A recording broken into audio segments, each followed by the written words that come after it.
Hello, good afternoon, Sat Shri Akal, Namaskar. Welcome back once again, and wish you all a very happy and prosperous and safe Diwali.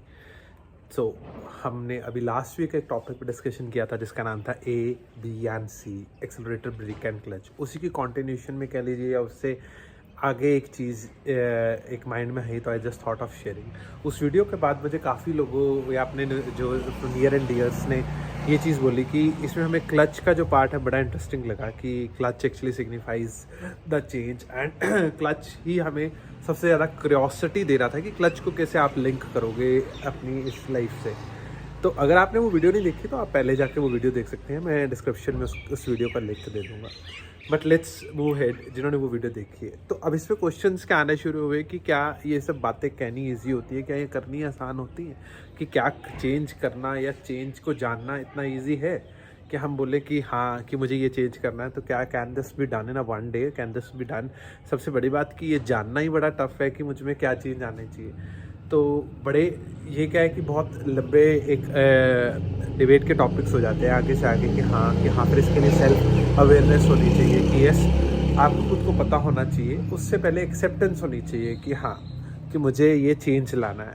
तो इसी से related मेरा एक friend है, उससे मुझसे मेरी बात चल रही थी तो उसने मुझे एक स्टोरी शेयर करी। हालांकि ये स्टोरी का क्रेडिट उसको जाता है, तो उसको मैं इस चीज़ से कोरिलेट कर पाया। तो I just thought of sharing that story with you all कि चेंज कितना इम्पॉर्टेंट है, और चेंज अगर नहीं हो तो अगर हमारा एवोल्यूशन ना हो तो ये पूरी टाइमलाइन कैसे पॉज हो सकती है। तो इस स्टोरी को स्टार्ट करने से पहले लेट्स, जैसे हम एक कोई भी स्टोरी शुरू करते हैं तो एक था राजा एक थी रानी, वैसे ही ये भी स्टोरी एक स्टार्ट होती है कि एक राजा था एक रानी थी, उनका एक बहुत अच्छा समृद्ध राज्य था।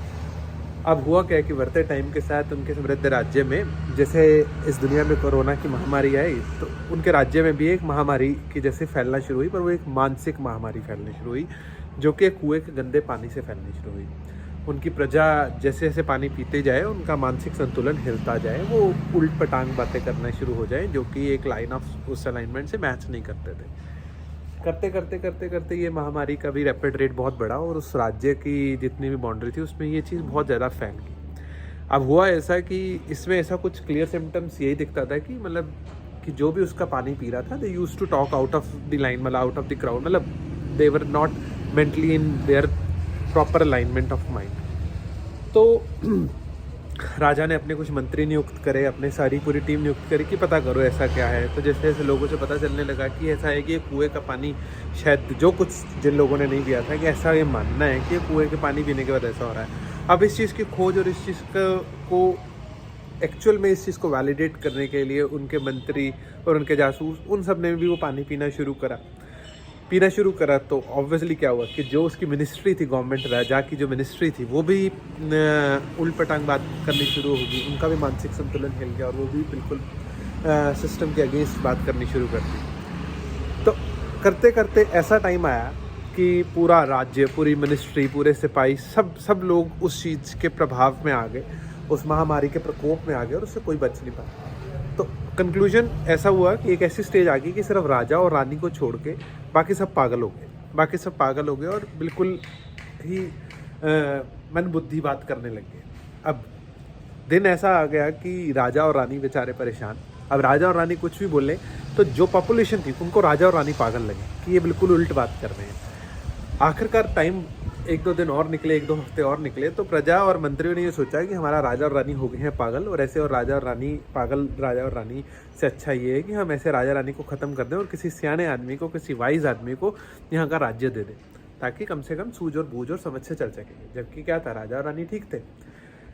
इस सब को निचोड़ निकाल के फैसला ये किया गया, मंत्रिमंडल और जो प्रजा के लोग थे उन्होंने बोला कि ऐसा करते हैं कि अगले सोमवार को हम, अगले मंडे को, कमिंग मंडे को, वीकेंड के बाद हम राजा और रानी को मार देते हैं, ऐसा कि ताकि ये एटलीस्ट जो हमें लीड कर रहा है that should be a right face and with the write head.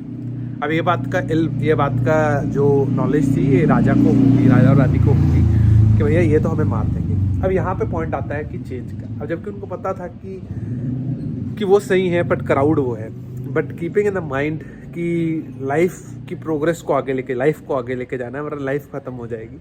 तो राजा और रानी ने ये कंक्लूजन निकाला कि भैया ऐसा करते हैं, हम भी उस कुएं का पानी पी लेते हैं, हम उसी लीग में आ जाएंगे जिस लीग में वो सब बात कर रहे हैं। हमारी बात का टेम्पर सब कुछ उनसे मैच करेगा एंड दे वोंट कंसिडर अस फूल। तो let's go with the leak. तो उन्होंने ये फैसला किया कि अगर हम ये फैसला नहीं करेंगे तो हमारी लाइफ की टाइमलाइन ख़त्म हो जाएगी, हमारा राज्य सब खत्म, सब पावर सब वैनिश हो जाएगी। एट लास्ट हमारे पास कोई ऑप्शन नहीं बची। तो दिस इज़ व्हाट कभी बार आपको जैसी इसमें क्या हुआ, सबसे बड़ी बात, they got aware, self awareness हुई कि नहीं, change is now the ask.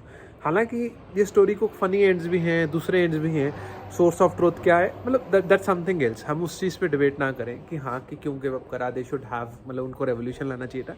But इसको हम एक बड़ा कैजुअल वे में, मतलब एक बड़ा सटल वे में आप सोचो कि हम बात कर रहे हैं कि this is what the life is.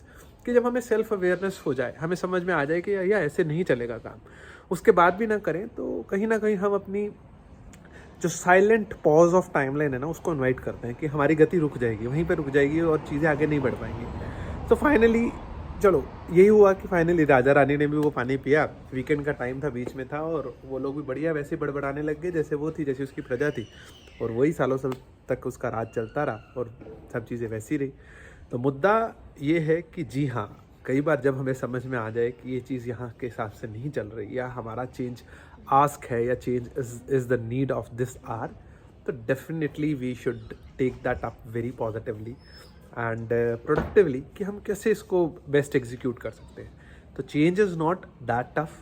Change से ज़्यादा टफ ये है एक्सेप्ट करना कि हाँ मुझ में ये कमी है, मुझे ये चेंज करना चाहिए। उससे भी ज़्यादा टफ क्या है कि किसी अपने सराउंडिंग में वो राइट देना कि जो आपको वो चेंज या आपकी वो गलती रियलाइज़ करा सके कि ये चेंज आपको करना चाहिए, ये चेंज कैसे हो सकता है, that could be better, that's it. So just grow with a more number of changes, more number of updates in your life. Keep smiling, keep shining. Bye bye. Signing off from Neet Singh, Lightning Singh.